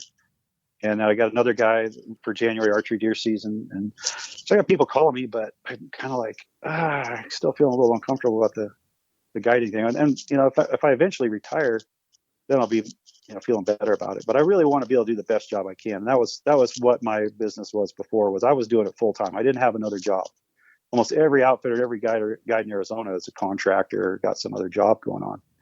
But I was doing it full time, so I was living in the woods. I was spending 150, 200 days a year in the woods, and that's why I have so many close range experiences and so many great stories, and I've been able to learn so much about hunting. It is a shame because there's lots of reputable outfitters out there, but that's not the ones you hear about. Right. It's the ones that are cheating. If somebody said, well, who would you recommend if I need a guided hunt in Arizona, there's just a handful of guys, outfitters that I'd recommend. Number one would be Greg Crow. He's kind of famous in the mule deer world, I guess. He happens to be a friend of mine, lives in the same town I live in, and we meet each other at the grocery store. And that guy's so excited. He starts telling a story about a hunt, and it's like it's his first hunt ever. No kidding. And he never talks about the score of the deer or anything like that. And then later you find out, that was like a 220-inch deer that he was telling me about. And he's just the most excited hunter and just fantastic outfitter. And just constantly knocking down giant animals with his clients. So he's the number one guy I'd recommend. You wouldn't recommend you? Yeah, but I don't have the time, I mean, I'm like I say, if I actually, because I don't have good retirement options right now for various reasons, but yeah, if I had a bunch of clients and could guide the kinds of people I want to guide, like traditional bow hunters and people who want to learn to hunt, not Jimmy John, right? Did you see the Jimmy John thing? No, huh? Oh yeah, well Jimmy John, Jimmy John's sandwich shop. Yeah. Apparently, I mean, I just see the pictures on Facebook. Apparently, that's the guy because everybody keeps saying, "Oh, the Jimmy John bull." He just killed like a 470 bull in Arizona. No way. No, I'm not joking. Look it up. Wow. And you look at the picture. Like I just saw a picture. Some one of the guides that was there posted on Facebook or something. I could count 16 guys in the picture. That's ridiculous. Right. In the video, he actually says, hey, I couldn't have done it without these guys. He goes, I'm not much of a hunter, but these guys are, and I don't fault Jimmy John one bit. If I had the money and I could hire all that kind of stuff and go out there, maybe I'd go do it. But that's kind of what hunting has become in Arizona. Everybody's like, outfitters are buying pallets of trail cameras. I've seen the pictures. They're posted on Instagram, ready to put out some trail cameras, and there's a picture of a pallet of trail cameras. How many cameras could possibly fit on a pallet? I don't know. There must be like 400 of them or something. But anyhow, so my philosophy is like, well, that's fine. There's no way I could compete with that. I'm just not that guy. I don't have that kind of marketing savvy. I can't manage that many people. I'd lose the cameras. I own 4 trail cameras, and I have never killed an animal. I had a picture on the trail camera. I'll just say that right off the top. Not because I haven't tried either. And I have to have a list on my phone of where they are. I have 4 cameras, and I have to look like, wait, where I lost my camera. I can't remember where it is. But yeah, I'd rather guide people that want to go on a backcountry hunt, with my llamas, or traditional bow hunter. Like I think I said to you or somebody, it was Marv Klinke. I think I said, I'd rather guide a traditional bow hunter who misses a javelina 5 times and can laugh about it than a guy that says, yeah, show me the 400 bull. I paid for it. Yeah. I most of my clients in the past I kind of interviewed them, and I wasn't making a ton of money at this. Guiding wasn't that lucrative, but I mean, I would have guys that like, oh, I got a buddy that's got an airplane. He'll fly and find the elk for us. I'm like, nah, that's not even legal, So if I start outfitting again, and I'm not trying to turn people away or anything, but I'm looking for people that are new to hunting and want to learn woodsmanship, want to learn how to hunt. And I don't care if they're rifle hunters, compound hunters, stick bow hunters.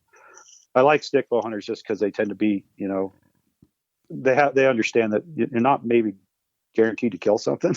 Yeah. So, but anyhow, that's kind of what I'm looking for. And I'm very proud that some of the people that I mentored as hunters have become very good hunters, have become guides and stuff like that. And I just got them started. They did the rest all on their own, but I'm a strong believer in mentorship. Like when I wanted to learn about coos deer hunting, I found a guy named Dan King who killed the world record non-typical coos deer.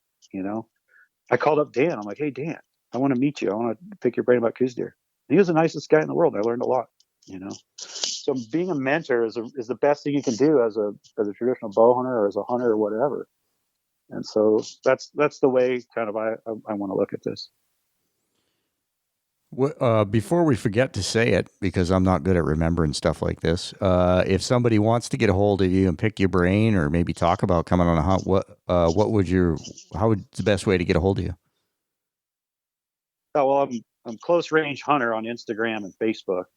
That's my alias, Close Range Hunter, just one word, no spaces. And then I did make a website because my daughter, the mass communications major, said, Dad, you have to have a website. So I made a website, and it's just Arizona Backcountry Guides and .com. And we have our llama packing business. That's Arizona Backcountry Llamas.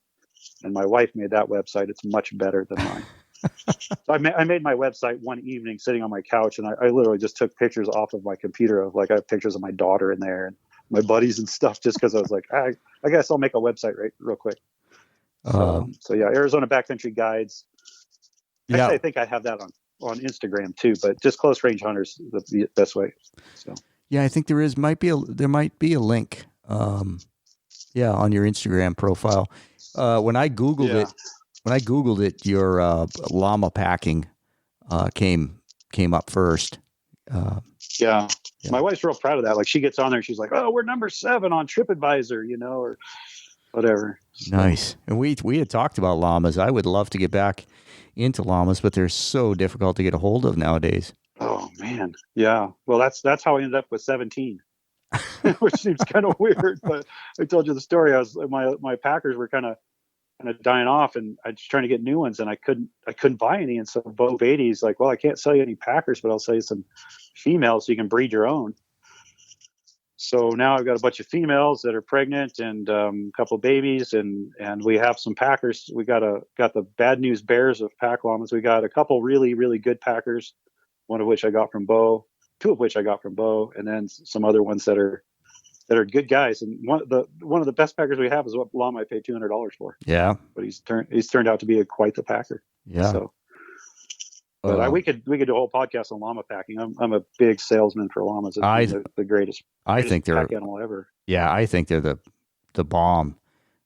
Easy keepers.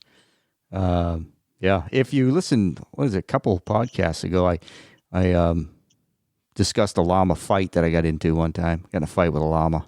It's a crazy night. Oh yeah. Yeah. Yeah. Yeah. I'm not sure who won.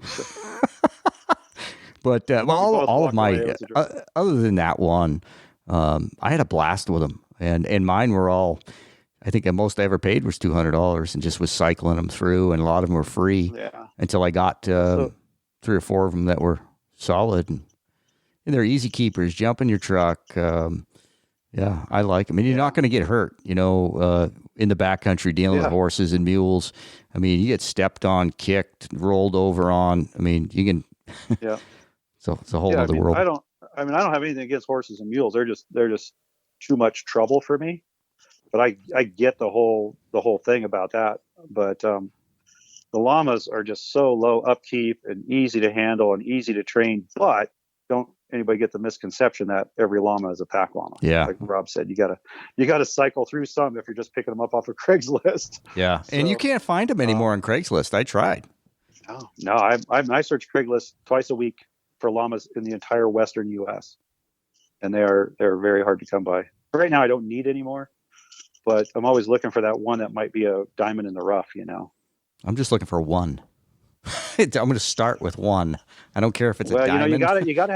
You have to have two. No, I get social animals. They're social animals. So yeah, I helped a guy. There's a guy in Nevada, Adam, that I met somehow off Facebook or something like that.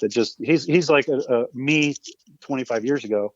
He's a younger guy that's got a couple of small kids and he's getting into llamas, and he had a terrible time. But I've been talking with him a lot, and he just got some llamas recently and already took them on a cow elk hunt and got an elk and packed it out. So they're not that hard to train if you know about animals and stuff. And my wife stuffed 4 of them in the back of a full-size pickup with a camper shell on it one time because the trailer broke and she was coming back from a pack trip, and she calls me like, "What do I do?" I'm like, "Stuff them in the back of the truck." No, they're just awesome critters. I mean, they are absolutely awesome critters.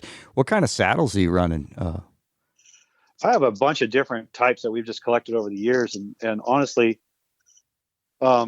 Stan Evil up in Colorado, Buckhorn Llama Company makes the simplest llama saddle ever and really rugged panniers. And so we have some of those. I like Bo's saddles. I don't like his panniers that much, but Bo's not selling them anyway. He's got 500 llamas. He needs to put them on his llamas. But he has these aluminum frame type ones that are really nice. There's the Sopris, the old wooden Sopris ones, which are beautiful. I have 3 of those, and then I have some. I think they're called Deckers, which are kind of more like a mule saddle kind of thing, wood and metal and stuff. And again, llamas are.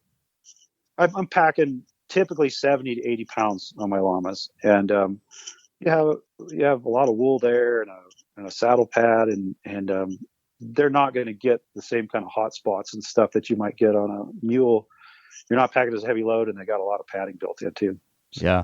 I told you, one guy in town, a friend of mine, he's had llamas, and I think he's out. I think they've all died off now, but He was up to 27 elk through the years of packing for Yeah. himself and friends. Yeah. The first elk I packed out of my llamas, I was like, well, we're going to find out if they spook. So we brought them over there where the meat was all cut up, and they didn't seem to care about that. And there's a head with a cape laying on it there. So I kind of walked them over there. And eventually I just took the head and I just put it the nose to nose. And the llama's like sniffs it. And he's like, okay, whatever.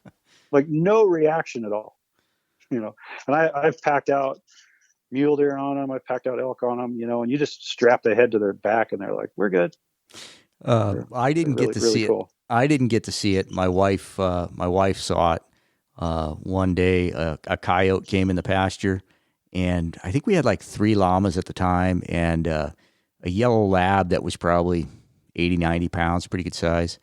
And she said that those llamas looked up and saw that coyote, and all 3 llamas and the dog are all running abreast as hard as they can go after that coyote. She said it was awesome. Yeah, llamas are used very effectively as sheep guards against coyotes. They will kill coyotes. And Bo was telling me he's got this giant herd of females and babies and stuff at his place up there. And he said, because yeah, sometimes you come out there and there's like a squashed raccoon or a squashed bobcat or something. Like they don't tolerate that stuff around their babies at all. And then to have them around camp, I mean, they have that distinct warning call. Yeah.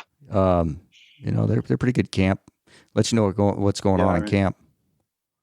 Yeah, now that I have so many of them around here, I pay more attention to that. And so if I hear that go off at night, I have to get up because we do have mountain lions around here. Yeah. And so that's the one thing that will kill your llamas. And so I have to get up sometimes to go see what they're looking at. But they let you know. Do you have a stud, or you're doing AI, or? No, I have a stud that I got from Bo that's been we just started breeding this last year, and so he's bred some of the girls we have now, and then some of the other girls when I bought them from Bo, they came with a breeding. So I actually hauled a bunch of llamas up to Idaho in April and got them bred, and then brought them back in June. I've made like 6 trips to Idaho in the last year and a half because of these llamas. That doesn't cost much. It's only about $500 a trip. Yeah. So we've been all over the board. We haven't just talked about stick bows. It's really enjoying the conversation here. You got anything that we're missing that you wanted to hit on? Well, like I say, I'm the walk-in chamber of commerce for Arizona, and it's kind of funny because we sit around and complain, man, there's too many people in the woods and you can't draw a tag anymore and all this kind of stuff. But then I'm going, man, Arizona's awesome. We got all this great hunting and great weather and stuff. So I might as well keep it up. We've got Arizona. Like I always used to be jealous of guys in Idaho because my buddy that was up there years ago, he's like, yeah, they basically just mail you a packet full of tags in the mail. But it sounds like it's not like that anymore. Well, they'll still send them to you. You just got to pay for them. Yeah, but we have the advantage of having the draw so that gives us, mature specimens of every species. Like I was just looking at the bow hunting in Arizona record book a minute ago, and I think a couple editions ago we had like 5 of the world records of the species that we have. So we have really good management for trophy quality, but you don't always draw a tag. So that's kind of a problem. But we have, what they call the Arizona Big 10, which is 10 big game species. And we include javelina and turkey in our big game species. And we have 3 species of javelina, 3 species of turkeys. We got Merriam's, Gould's, and Rio Grandes. We've got big Rocky Mountain bighorns and desert bighorns. We got bison, black bear, antelope, Coues deer, mule deer, elk, mountain lions, javelina. Got all this stuff to hunt, plus great predator hunting. And so we got a pile of over-the-counter tags if you're an archery hunter too, and pretty good seasons right now. So I'm thinking I live in hunter's paradise, and it never gets that cold here, and I don't know how you guys survive. I went and hunted Canada once with Jim Hole, Junior Classic Whitetails. We kind of traded a hunt. He came down here Coues deer hunting in January just to get out of the Canadian winter. And they were all complaining, oh, it's too warm. The deer aren't moving and all that. And I'm like, the high is like 20. I'm like, that's too warm. So it's like, I mean, elk hunting here is like, you go to Walmart, buy some cotton clothes, you're good. Wow. It's hot. Yeah. I don't know. Like Blake said a couple of episodes ago, there's got to be a happy medium somewhere. I was telling him, I don't know how you guys in Texas do it. Cameron Hale Yeah. had posted a photo. He's in a tree stand and he looks hot. I mean, it's like he's sweating and he's got Crocs on. I'm like, Yeah. what do you guys? Why don't you guys move? Oh my gosh! Yeah. Well, here the other great thing about Arizona is I can go hunt coos deer, mule deer, whatever at 6 or 7 thousand feet elevation and sometimes higher. I mean, we have the North Kaibab where the big mule deer are. That's 9,000 feet up there. It's like Colorado. Or I could be hunting in the desert 2 hours away, from the Flagstaff area. I can be down in the desert hunting in January and it's 70 degrees. So pick your weather and drive 2 hours and you got what you want. So, It's really awesome that way. so you don't pick the species you want to hunt. You pick the weather you want to hunt in. Oh, seriously. I mean, like the August, September season, I'm hunting up near, on the Mogollon Rim up in the high country. But January, December season, I'm hunting down in the desert, and if it's, you can bear hunt down in the desert, you can bear hunt in the high country, bears are everywhere. I mean, I found elk sheds next to saguaro cactus down in the desert before. It's crazy how it is here. So yeah, and like the archery deer seasons, that's basically statewide. And so you go, I want to hunt coos deer, I want to hunt mule deer. Where do I want to hunt? What elevation? What style of hunting? It's pretty awesome. And I have to give a plug for the Bow Hunting in Arizona record book. It's called Bow Hunting in Arizona. And so I used to be on the record book committee. I was like the measurer's secretary or something like that. I used to be a Pope and Young measurer and all that. But the record book is, in my humble opinion, the best record book in the country for a state record book. We have lots of information. It's not just records of who killed what. If you go look, there's every record in the book. It says, what it was, when they killed it, what unit they killed it in, which a lot of people want to know, what time of day they killed it, what kind of broadhead they were using. Wow. All that information. And then you can go deeper into it. And there's data that's compiled. And it's like, how long is the average shot at a coos deer? And things like that. And the style of hunting, that's another one. Stalking, still hunting, calling, dogs, all that information there. It's the best hunting research tool ever, is the Bow Hunting in Arizona record book. So, and I am not a shill. I get no money from saying that. I'm just very proud of our state record book. Where can people find that if they're interested? I believe it's just bowhuntinginarizona.org. Okay. Might be .com, but it's Bow Hunting in Arizona. And it's also, they're on Instagram. It's a lot of times it's BIA for Bow Hunting in Arizona. So I can't remember the Instagram deal, but BIA. But it's buy the record book. It's great. And here's a funny factoid I just found out. When I got my last copy, the guy that I was talking to, he goes, hey, guess what? Famous bow hunter has the same numbered editions that you have, because I don't have the first and second editions. Larry D. Jones. Oh, no kidding. No kidding. So I need to, if you know Larry, call Larry and say, hey, I know a guy that wants to buy your first and second editions of the Bow Hunting in Arizona record book. If anybody knows Larry, if Larry's listening to podcasts, I'm guessing Larry maybe doesn't listen to podcasts. Oh, I would love to have his first and second editions. Well, I know, I'm not sure if Larry listens, but I know that people that know him listen. Yeah. So Larry, if you're ever wanting to clear out your bookshelf, it's probably going to be a big fat no, but good luck. Yeah. Yeah. Cause I mean, I actually I don't have a first edition. They're hard to come by, but I have a second edition, which is not a numbered copy. These are just his number is the same as my number. So. But he apparently didn't get the 3rd through 5th editions or whatever. Cool. Well, hey man, this was fun. Yeah, and after we talked the other night for a couple hours, we could talk forever. So. Well, when we get together, stand around a campfire, it's going to be a long evening. Well, I'm going to tell you, I'm going to guilt you. I offered you for free, come down to Arizona and hunt with me, but no, you're going to Texas. Well, isn't there any way I can push it off to 2021? I told you before, it is 2021, January of 2021. You mean 22 is what you mean? Yeah. For the javelina and archery deer during the rut. Absolutely, yes. Yeah, for anybody who wants to come hunt Arizona, we do have the over-the-counter archery deer deer tags during the rut. It's pretty awesome. You're not giving away my slot, are you? No, so no. Oh, I've been holding your slot actually because I've got this other guy that's like, hey, I really want. I got to talk to this other guy first and find out when he's coming down. So I'm holding a slot for you. Well, yeah, I don't know that I can make it in 2021, but 2022, I will. I will plan on it now. I could get eaten by a mountain lion before then. Damn it! So, well, there's a lot of you to eat, so maybe he just eats a leg. If he eats a half a leg, we're in pretty good shape. I can keep up with you then. Yeah, or maybe just eat a foot off of both of my legs and we'd be the same height. I just slow you down. That's all I need.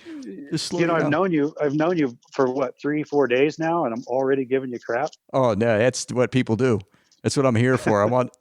I'm a target on this earth. Yeah, I bring a lot on it myself. And I have to tell you, what I told you, and you're too humble to repeat what I said, but you changed my life, man. The podcast.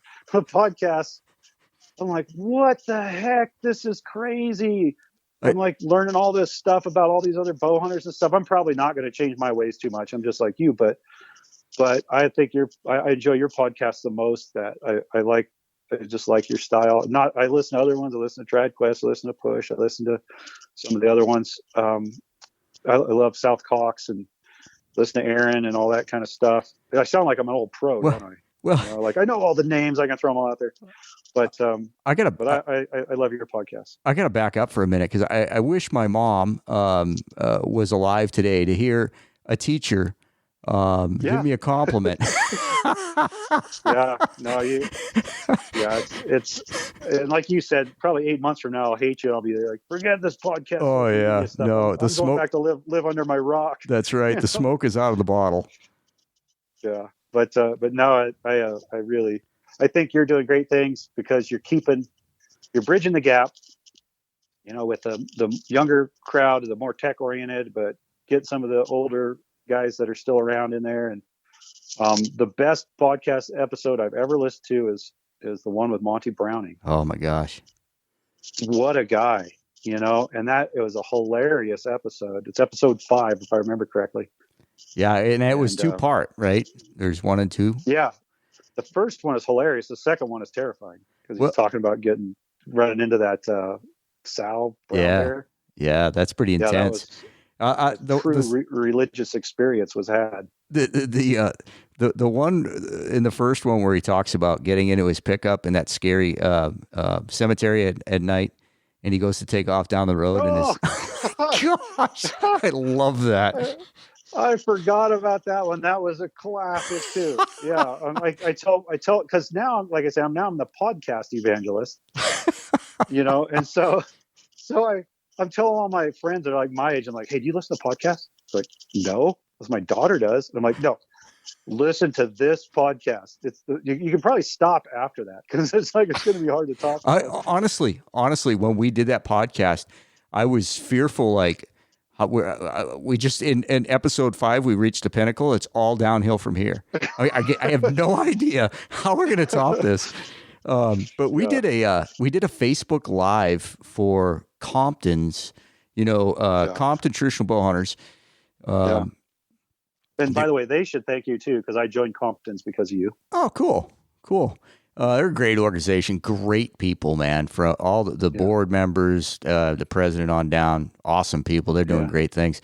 But they couldn't do their rendezvous, so I said, hey, let's just do a virtual campfire and raise a little money. So we did a live event with Monty Browning and Brian Burkhart on Facebook. Yeah. And it was a kick in the pants. Oh, I wish I had been able to catch that one. I forget. Still out there somewhere? Yeah.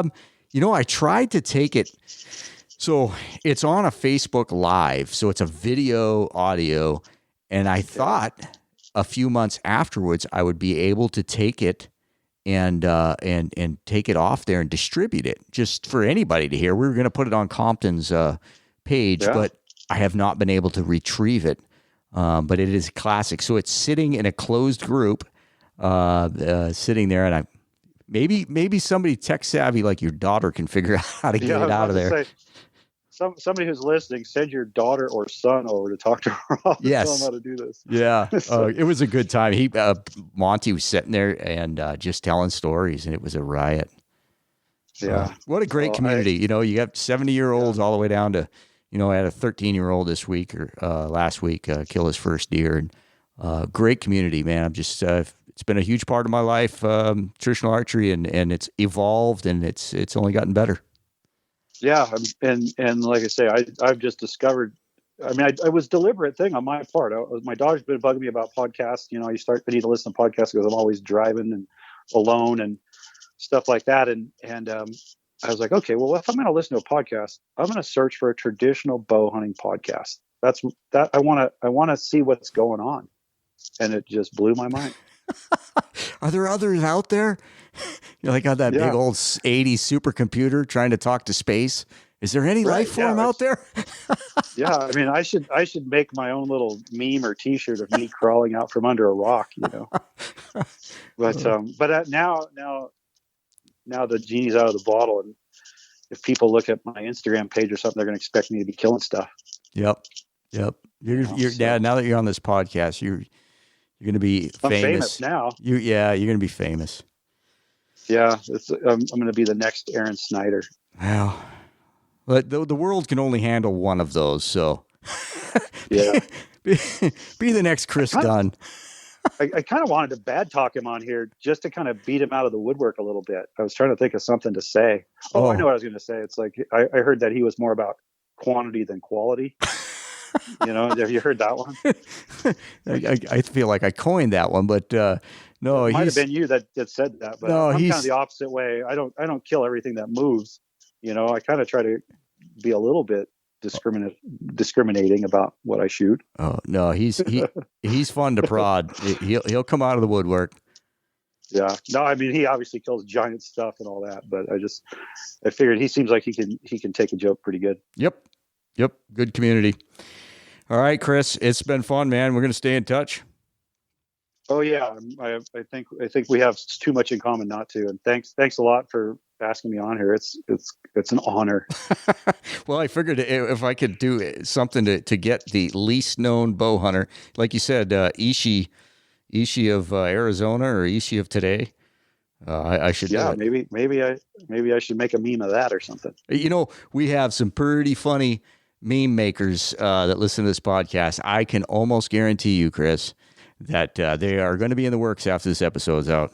Nah, I'm a nobody. Oh, trust me.